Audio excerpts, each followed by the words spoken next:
you. So now we're going to start. Cairo's going to give a presentation. She's the editor of the publication Black History and the Class Struggle, this new one, and she's also the author of the key article in it. So she's going to speak, and then we'll have discussion. Okay, hello everyone. I'm Cairo. She introduced me. So we're here to talk about this new issue of Black History and the Class Struggle. It's number 27, and it's being relaunched as the last issue came out in 2018. And the reason that we're bringing it back now is because with everything going on in the world, Trump is back in the White House. He's doing crazy things. He's kidnapping foreign presidents. He's sending his ICE agents out to murder innocent people. He's trying to strangle Cuba. Things are really not looking good for the working class and the oppressed right now. The imperialists are doing everything they can to maintain their global domination. This means squeezing the working class here and abroad and attacking the oppressed. The days when politicians, used to pretend to care about Black people, kneeling in kente cloths for BLM, crying for immigrants at the border, back in 2016, those days are long gone. They don't even try to pretend anymore. With the shift to the right, politicians feel no need anymore to care, to even give a little lip service about caring about the oppressed. They have thrown that all out, and Democrats now find the need to talk about Black oppression as divisive, so they don't do it anymore. As for the working class is really on the back foot. It's weak right now and divided on lines of race, gender, craft, all the divisions that you can think of. And as for the Black struggle right now, it's basically non-existent. Since BLM, came and went, it didn't really change anything. Cop brutality still runs rampant, yet there's no protests, there's no people on the streets, everything's very isolated. We clearly do need to fight back. Okay, things are getting really bad out here. And Black people know that when things start to get bad, we're gonna be right there in the crosshairs, Trump started this term by slashing DEI. He, bullied the South African president to make sure to Black people here and abroad that you better stay in line. And then he sent, his war on crime, being tough on crime in DC, targeting specifically majority Black cities. It's not an accident that all this is happening. So in this context is the reason we're launching this, because we want to be able to guide Black people and the oppressed and the working class, and give them a strategy on how to actually fight back and defend themselves in this reactionary time. Because contrary to what these liberal politicians say, and how a lot of the left dropped, talking about racial oppression in order to try to appeal for the working class, actually the working class taking up the fight for Black liberation is actually the best way to defend themselves and to defend the oppressed. So I'm going to talk a bit about the article, Liberalism Destroyed the Black Struggle. What this article is trying to show is that how badly we need a new strategy on the fight for Black liberation. Because the reason the Black struggle is basically in such a bad place is because for decades, the leadership of the Black struggle has constantly tied the aspirations of Black people to a side of the ruling class. It's been happening over and over and over again, which has only left the movement in a cycle from liberalism to reaction, just over and over and over again. And this has only left us with nothing, basically. But to understand why, having the Black struggle tied to a wing of the ruling class is a problem, we first have to understand, what is actually the source of Black oppression? How do you actually fight it? And a lot of people often think that the source of Black oppression is, just racist people, bad ideas, a bunch of racist white people have bad ideas in their heads, and that's the problem, and you have to fight those ideas. Well, of course, racist white people exist, and we obviously are not indifferent to racism and stuff like that. But where this comes from is not just made up in people's heads. It actually comes from the actual ruling class here. So to understand why this is a problem, you have to understand the source of Black oppression. This entire country was built off the backs of the Black population as slaves. Black people were used as slaves so the colonial masters could better extract profits from the southern colonies.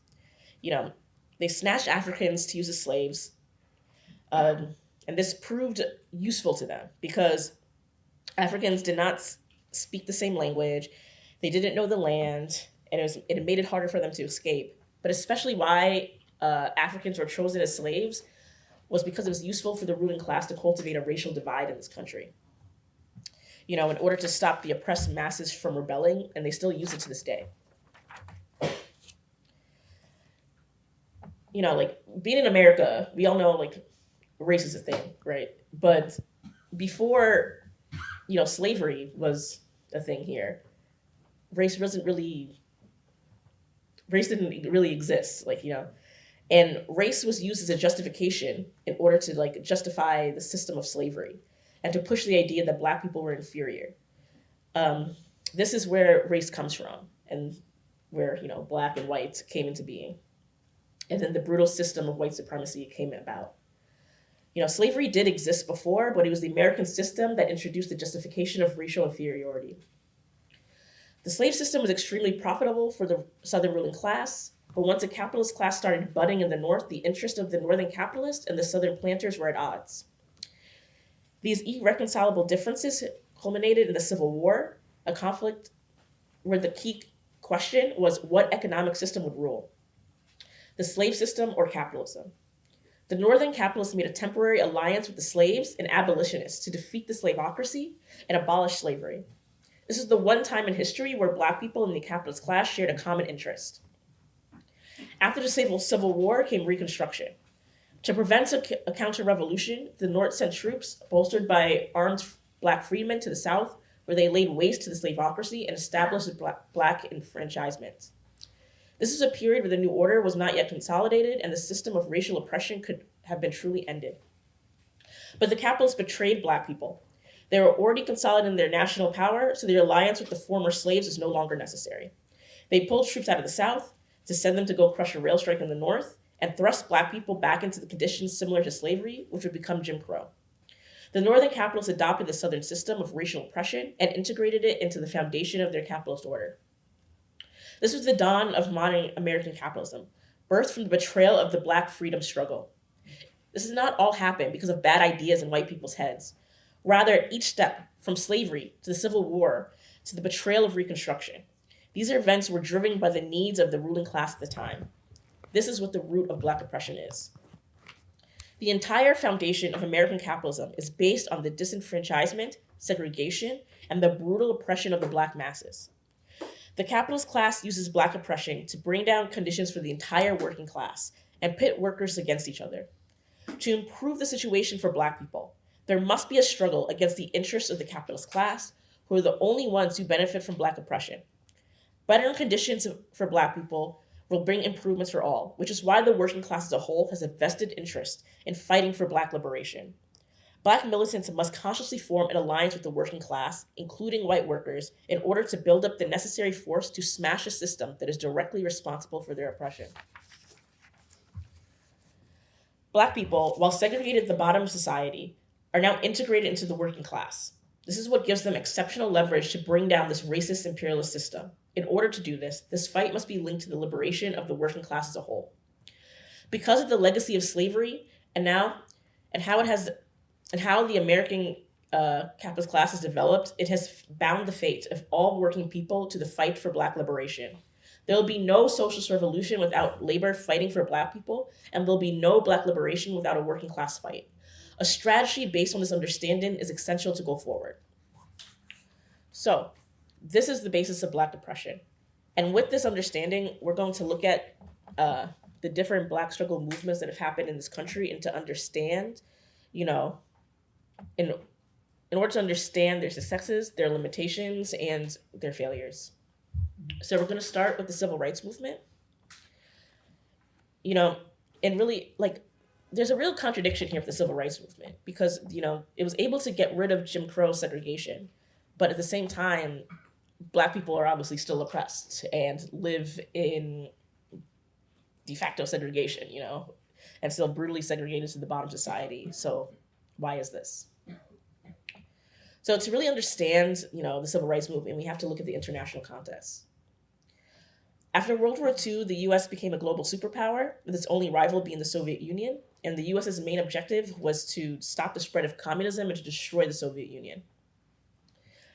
Because the US was the leader of the free world, the racist Jim Crow system was a matter of international concern. How could American democracy be a beacon for those struggling against Soviet oppression if the US brutally discriminated against minorities at home? This is also at a time when several African countries were gaining independence, and the US was competing with the Soviet Union for influence over them. So obviously, having a brutal system that brutally discriminated and oppressed Black people was not going to look good to these nations. So Jim Crow was becoming a thorn in their side. As for the Black community at home, intolerance for the system was beginning to reach a boiling point. Black soldiers are being sent to fight and die in World War II under the slogans of anti-prejudice and democracy, and they have to go home to live in brutal segregation, to be treated like second-class citizens. This hypocrisy was glaring and unbearable, and it set the stage for what was to become the civil rights movement. And when you think of the civil rights movement, the main person that's often thought about is MLK. He's regarded as a national hero, and his program of pacifist direct action became a model for all substance struggle. The whole conception of King's strategy was that the racist, white people and the US rulers would just see how horribly Black people were being treated, and they go, you know what, I actually feel bad for these people. Let's stop their brutal oppression. We finally seen the light. This clearly wasn't true.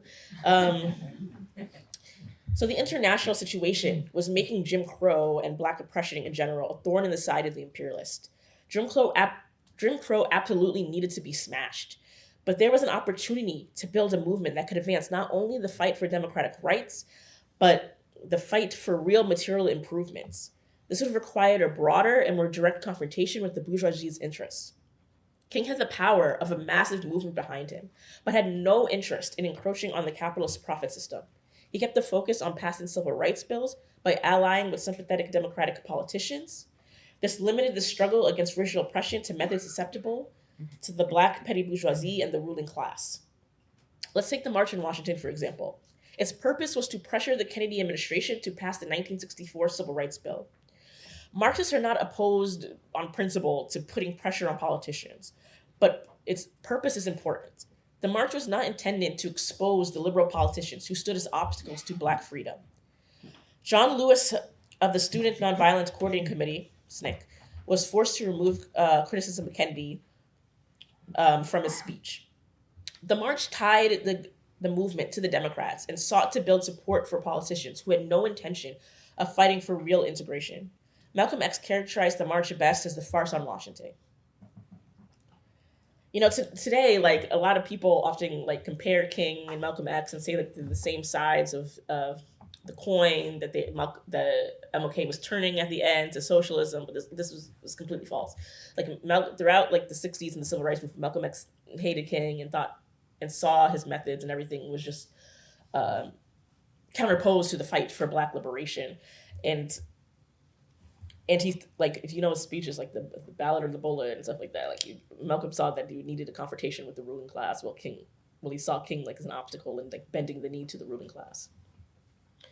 So the problem with the civil rights movement was not that it was trying to get rid of Jim Crow or that it was fighting for democratic rights and integration. This is all stuff that communists would fight for. The problem was its strategy. How is this fight going to be waged? With a strategy that subordinated the struggle to the interest of the ruling class, or one that could push the struggle for Black liberation to its conclusion. The fight for democratic rights needed to be fused with the fight to overthrow the entire racist capitalist system. Lacking this perspective, the movement remained partial, achieving mostly token gains and leaving the conditions of the ghettos untouched.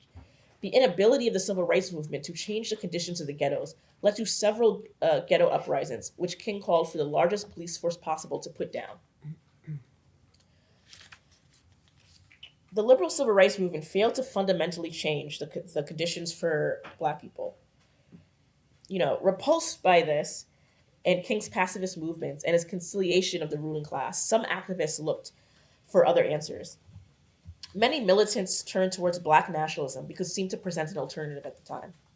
There are several black nationalist groups that sprouted up in the aftermath of the civil rights movement, but the most notable has to be the Black Panther Party for Self-Defense. So Huey Newton and Bobby Seale formed the Panthers in Oakland, California in 1966. Newton recognized the need to fight against police brutality and came up with the idea of forming armed patrols to monitor the cops. The Panthers saw themselves, as the vanguard of the ghettos and wanted to mobilize the unemployed black masses to take power. The downtrodden masses, desperately need a solution to their problems. But the question is, what force can actually provide the solution? Marxists look to the working class because it has the social power and objective self-interest in overthrowing the oppressors. The working class makes everything run and is exploited by the same masters responsible for black oppression. Workers' leverage is their labor, and when they withhold it, all of society stops. Having this force on your side gives you an effective weapon to battle the capitalists. The Panthers were anti-imperialist and connected their fight to the Viet Cong against U.S. imperialism, which is all well and good. But without winning over and mobilizing the class that has the power to actually defeat U.S. imperialism, you leave yourself isolated and at a dead end, which is exactly what played out. While the Panthers were militant and ready to sacrifice their lives for black liberation, their lack of working class orientation and perspective left them open to extreme state repression and murder. The state assassinated at least 28 Panthers, including 17-year-olds Bobby Hutton and Fred Hampton. J. Edward Hoover and the FBI was hysterical about the Panthers, and they were making sure that the black masses had no black messiah, because they knew if the black masses were actually being able to mobilize, against them, that they were going to have a real problem on their hand. So mobilizing, mass working class support could have been a protection against the state's murderous plans. It could have been at least made it harder for the Panthers to be wiped out so quickly. But this didn't happen, and the Panthers experienced a rapid decline under the weight of the government's deadly COINTELPRO. In addition to state repression, other external factors contributed to the Panthers' fall. After the U.S. began to lose in Vietnam, the war effort was scaled back, and anti-war sentiment dissipated. Affirmative action programs began to provide opportunities for some, and black electoral representation began to rise. Many began to ask, why look for revolutionary answers if the things like the war and more black leadership and whatnot were possible under capitalism? This left the Panthers even more isolated, and their liberal allies dropped them in order to cozy up to the capitalist system. When the liberals left, a wing of the Panthers, led by Huey Newton, chased them. They sanitized themselves and dropped all talk of armed self-defense or overthrowing the system. They focused all their activities on fundraising and solving problems through the courts. They no longer saw the immediate possibility of armed struggle against the state. What did seem possible was to run for office as a Democrat, which is exactly what Bobby Seale did when he ran for Oakland mayor. To support this, Newton called to close every Panther office outside of Oakland and told everyone to come and support the campaign. On the other side was the Eldridge Cleaver wing, which hated the sanitation and this liquidation and wanted to push armed struggle. They knew the system was their enemy and it needed to be defeated. They hated the Newton's wings cozying up with the liberals. They resorted to guerrilla warfare and adventurous acts. Obviously, this did not lead to insurrection, but left them either dead or in jail. In the end, neither Newton or Cleaver's wing could advance the fight for black liberation. The struggle for black freedom had to be tied to the fight for the emancipation of the entire working class. Otherwise, the options were appealing to the liberals or being gunned down by the state. But there was a group known as the League of Revolutionary Black Workers that, did want to mobilize the working class because they knew they had social power in order to fight for black liberation. This is the most militant elements of the working class. They originated in the Detroit auto plants in response to the white racist labor bureaucracy and the need to provide a working class alternative to the Panthers. They knew they had social power in the auto plants and wanted to wield it in defense of their black brothers and sisters on and off the job. However, they rejected the need to organize with white workers in the factories. This left them vulnerable to the boss's attacks. You can't shut down a factory in defense of black rights when half the factory stays inside.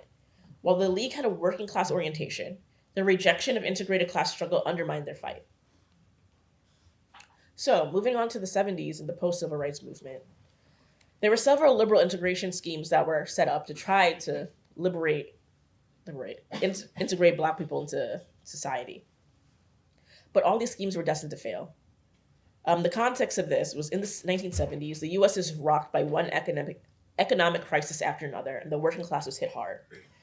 Faced with a shrinking pool of resources, liberal integration just meant different groups constantly being at each other's throats in competition for resources. While white people saw black people getting token gains as an attack on their livelihoods, leading to a racist backlash. Affirmative action, for example, was put into place, and this allowed black people access to higher education for the first time and had to be defended. But as time passed, and this became an institutionalized part of academia or the workplace, this is not a solution that gradually improves the conditions of black people, but at best a band-aid, and at worst, it sets black people up for racist attacks.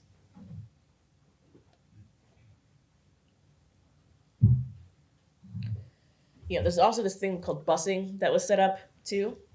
The idea that was like black kids would be bused to white schools and white kids would be sent to black schools, and that would supposedly integrate the schools.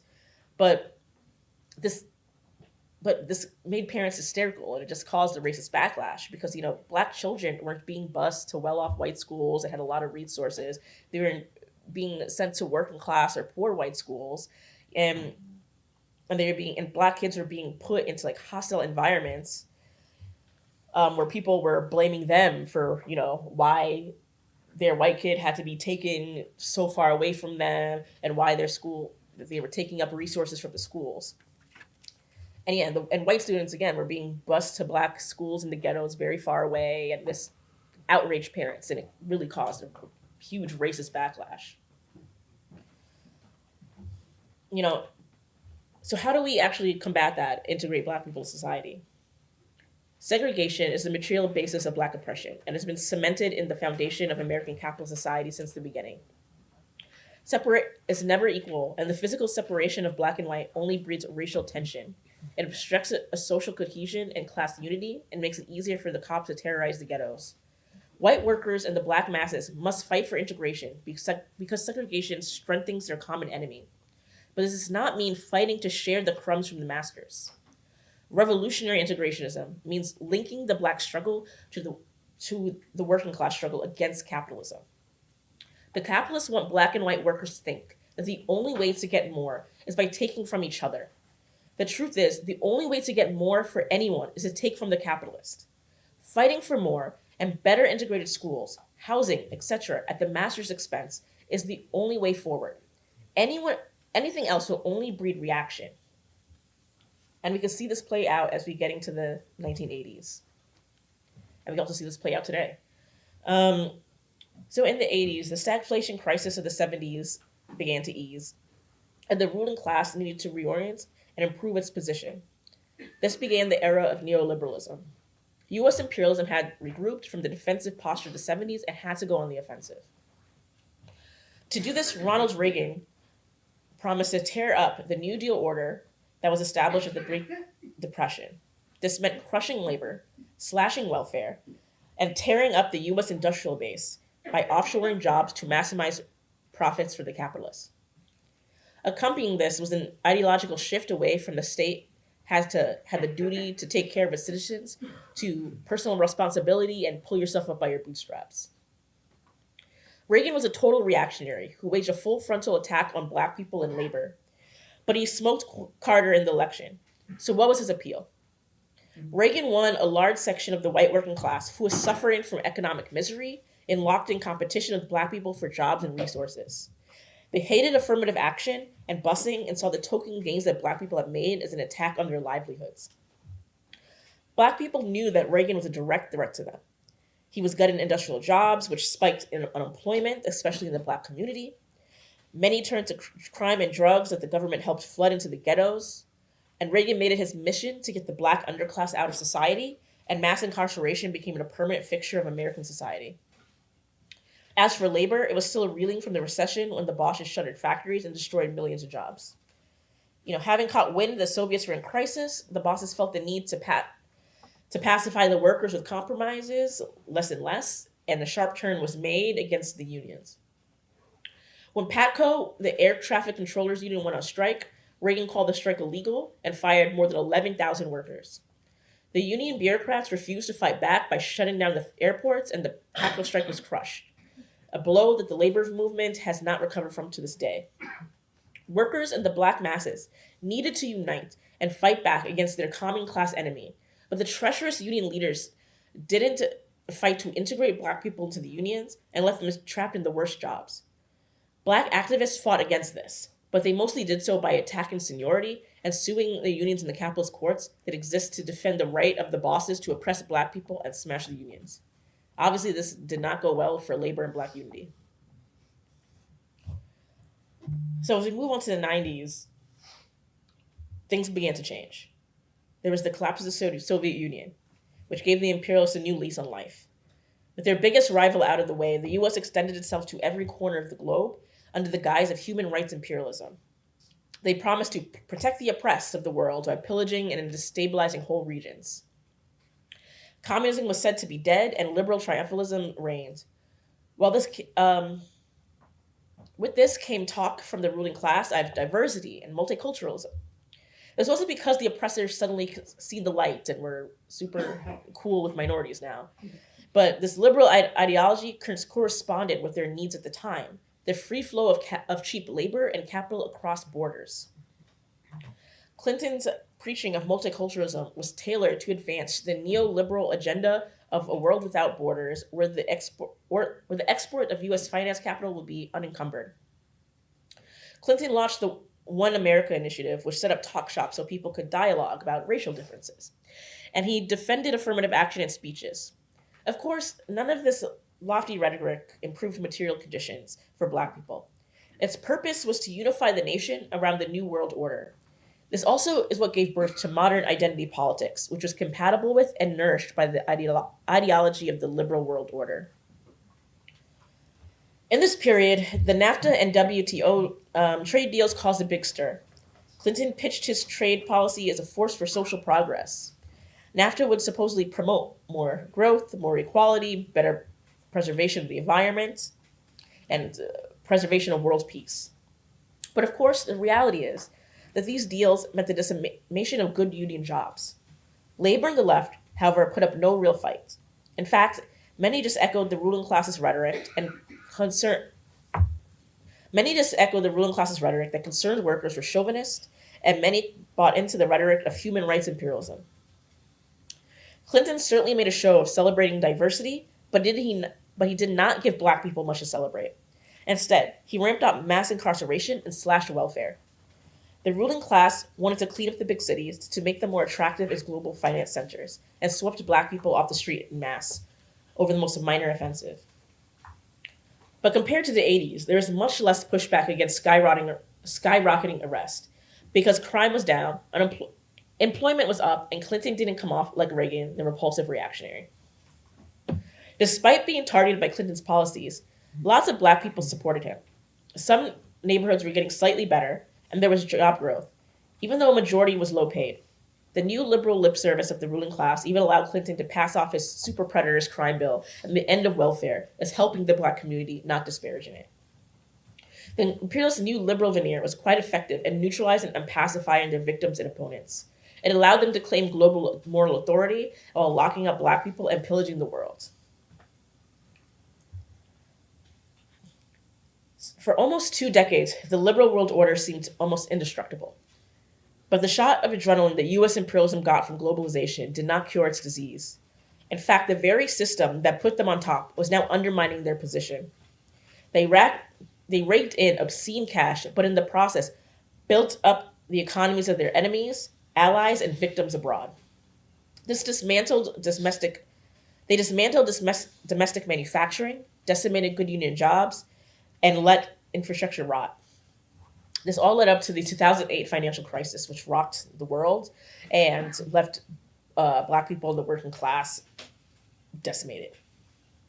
The rulers built up the banks and left regular people to try and survive with terrible jobs.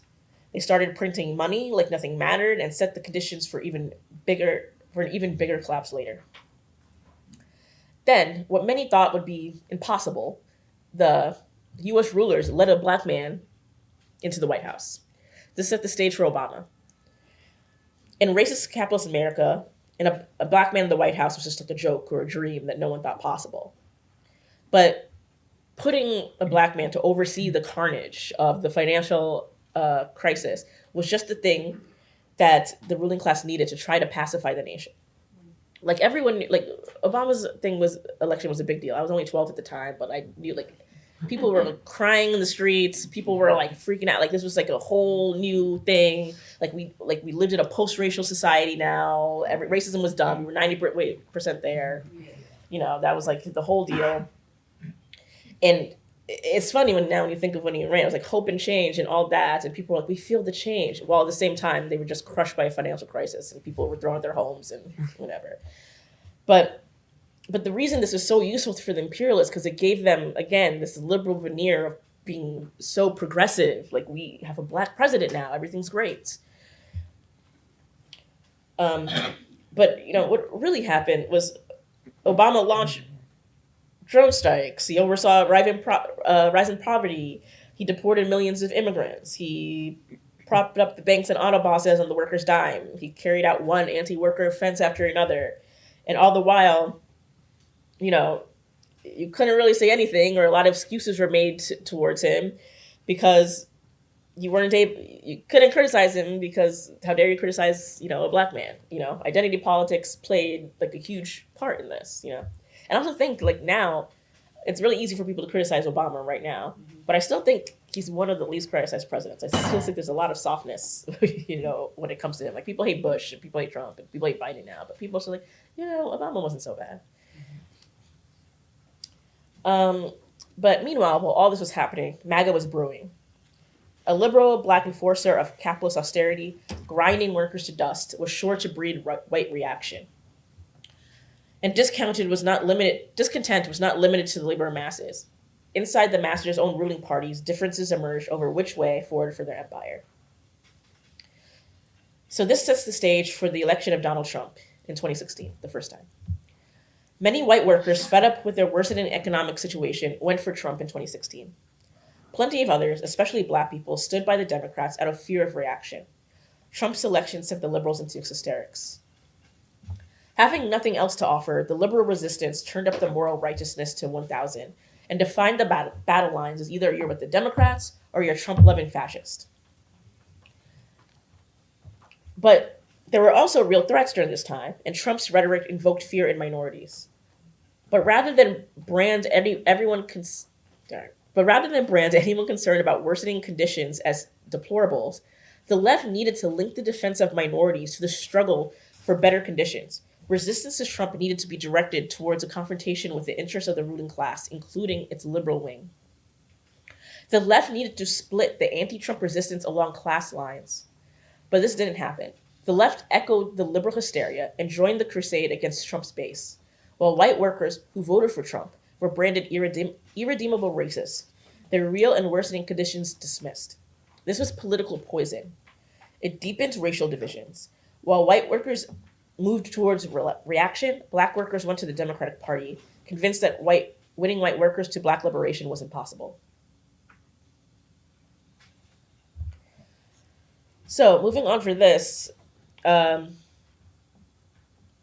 the Trump years, or right before Biden, there was like the biggest protest movements, you know, that shook the country, which is BLM, the George Floyd protests.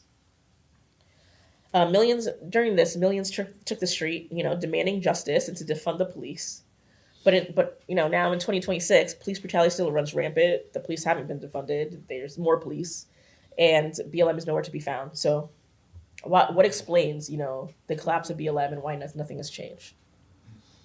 You know, people have several explanations. I feel like the most dominant one is that, like, you know, the BLM, the top, took money and bought fancy houses and whatever. But I think what's crucial to understand about what happened to BLM and being able to apply this to new movements that pop up is that the real problem, again, is political. You know, in order to stop police brutality or to effectively advance the fight for black equality, you must go up against the interests of the capitalist class. But BLM was a liberal movement for cop reform that was compatible with the liberals' resistance. This alliance with the capitalist forces necessarily meant that the aspirations of the oppressed, who desperately wanted to stop cop brutality, were subordinated to the interests of the ruling class, who funneled this whole movement back into Biden's election, basically. BLM was dominated by calls for cop reform. What this essentially meant was calling for more Black people in impotent civilian review boards, trying to tweak city budgets, trying to get ineffective laws passed to rein in the cops, and trying to elect new police commissioners, probably a Black one. All this does in reality is get Black people involved in managing the very system that is repressing them. History shows that these measures are completely ineffective at stopping police terror, but they lend an air of legitimacy to the violent machinery of Black oppression, which only pacifies the masses with illusions of being able to control it. Defund the police was the main slogan of the movement. The idea was that city budgets should relocate funds from the cops to pay for things like housing and social services. But the capitalist budgetary priorities are not some type of accident. They didn't make some mistake and forget to fund social services. Their budgetary things going to what is their interest. Black oppression, which cop terror is a key part of, serves the fundamental interests of the ruling class. The rulers have no interest in the massive investment it will take to fix the ghettos, nor do they have any interest in weakening the armed thugs they use to break strikes, disperse protests, and otherwise violently enforce their rule. Many liberals at the time, like Biden, Sanders, Karen Bass in LA, simply condemned the call. Others, like Mamdani, embraced the slogan when it was popular. But now you can see he's walking this back, actually apologizing to the cops for ever saying this. And so in order to secure his position, today he's like licks Tish's boots and has done nothing for Black people or against the police. So you can see where liberals and their lip service and whatever, trying to care about Black people actually went. It went into nothing and betraying Black people's aspirations. And regardless of any show that any city councils make of supposedly cutting back police budgets at the height of BLM, the tinkering had no impact on the number of police in the street, and then everything was quickly reversed. So what did the left have to do in this moment? Because BLM didn't just have like pro-capitalist, whatever, people in it. There was like anarchists, leftists, a bunch of people on the street who actually wanted to fight, The task of the left was to fight for a political split with the openly pro-capitalist wing of the movement for any advances to be made. This doesn't just mean like talking about how reforming the state is impossible or whatever, or giving leftist critique, but actively fighting the movement for, socialist politics to be dominant, to fight for a split with the openly pro-capitalist elements, and to show how the liberals leading this movement was going to lead it to defeat. That's what needed to happen. But what happened was most of the Marxist left simply tailed BLM. They either cheered it on, or they had some leftist critiques, but essentially was just building a left flank of it. No one was fighting in the perspective that there needed to be a split in this movement for it to be carried forward. So with this said, now we're on to Biden, and with BLM still, being dominated with a liberal program, the highest achievement that it was able to accomplish in this way was to propel Biden into the White House, to get the racist out. And he didn't even have to embrace the defund the police demand or any really demands at all. He just had to not be Trump.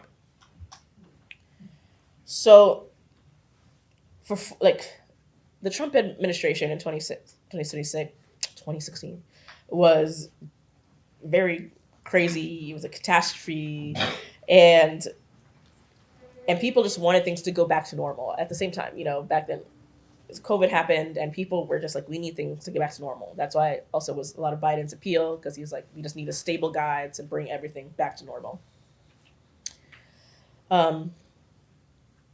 But the pandemic had accelerated the further breakdown of the liberal world order and exposed its utter inability to meet the basic needs of working people. Biden picked a Black woman as a VP, and the heat was turned down just a little bit. But his presidency could not reverse the trends at work or translate into real change for Black people. He fueled inflation by printing money to recover from COVID and fund unpopular imperialist adventures from Ukraine to Gaza. The end of draconian COVID restrictions lowered Black unemployment some, but cops continued killing Black people unabated. The administration pretended to care about Black people and launched DEI programs, but they did little more than to fuel racial divisions. Little progress had been made, but with the overt racists out of office, the Black struggle was sapped of energy. At the same time, as the pandemic faded away, many workers felt it was time to cash in what they thought was owed to them. In 2023, a wave of labor unrest culminated in the hot labor summer. Then, in September, the UAW head Shawn Fain called a strike in auto. The UAW strike was centered in Detroit, the most segregated city in America. Deindustrialization had made life a living hell in the Midwest, especially for Black workers. Having no further use for workers in the region, the bosses had poisoned Flint's water and destroyed Black Detroit. Linking the auto workers' struggle to the fight for Black liberation could have drawn workers and the oppressed across the region into the battle. A general strike in Detroit to abolish tiers, reindustrialize the country, and fight for Black liberation was a real possibility, and we fought for this there. But Fain only sought to rebalance the scales between capital and labor, and was unwilling to take measures that might jeopardize his connection to the Democratic Party. His stand-up strategy minimized the impact on the bosses. He refused to stop scabs, and he avoided racial topics in the strike for the fear of it being divisive. But racial segregation is the heart of auto workers' problems. It defines the miserable conditions of Detroit and is the main obstacle preventing organizing the open shop South. At the time, and to this day, many leftists revere Fain for his militancy. But the fact of the matter is that he sacrificed the initiative because of his liberal pro-capitalist program. This is just one example of the cyclical chain that destroys both the workers' movement and the Black struggle.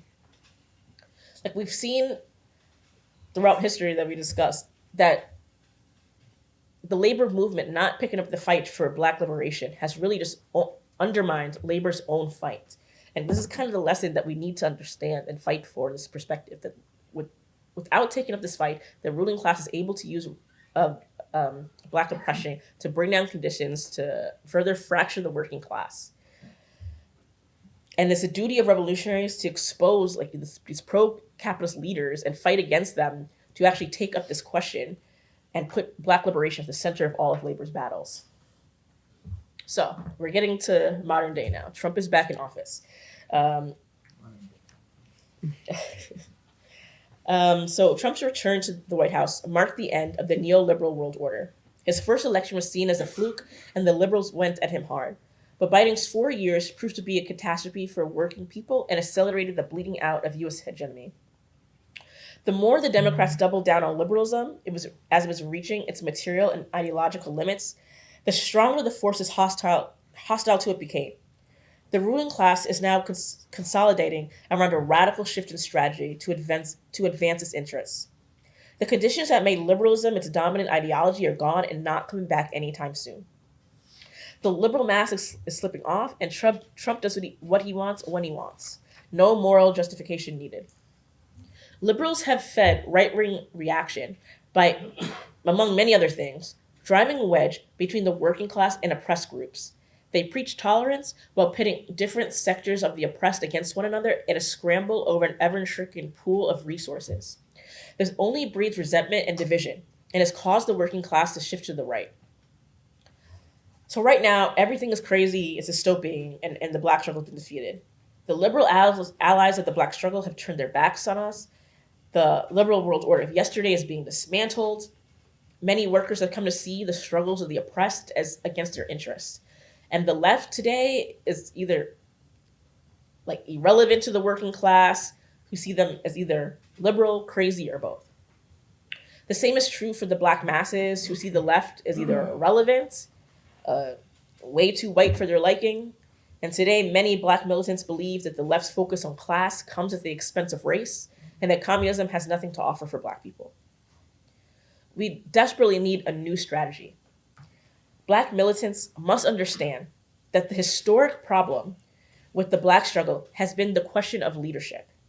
For decades, the movement's liberal leadership has derailed, disoriented, and destroyed the Black struggle, chaining them to the ruling class, which will never get rid of Black oppression.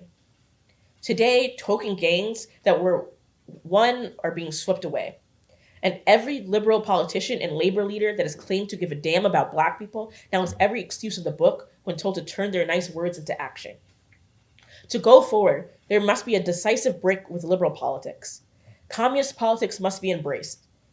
Black militants must consciously form an alliance with the working class and fight to overcome the divide that exists. This is the only way to mobilize the force that has the power to end Black oppression, and is the only way to defend both workers and the Black community from the reactionary onslaught today. This does not mean to try to rebuilding the liberal resistance or reviving wokeness, but to build a fighting reliance of the working class and the oppressed. This also does not mean to give any concessions to backward consciousness or racism, but to fight to show to the working class why taking up the fight for Black oppression, the fight against Black oppression, is urgently needed to strengthen the workers' movement. History has shown that both the workers and Black struggle has been catastrophically weakened without this perspective. Labor and Black rights either go forward together or fall back separately. We cannot afford for this to continue. For Black liberation through socialist revolution.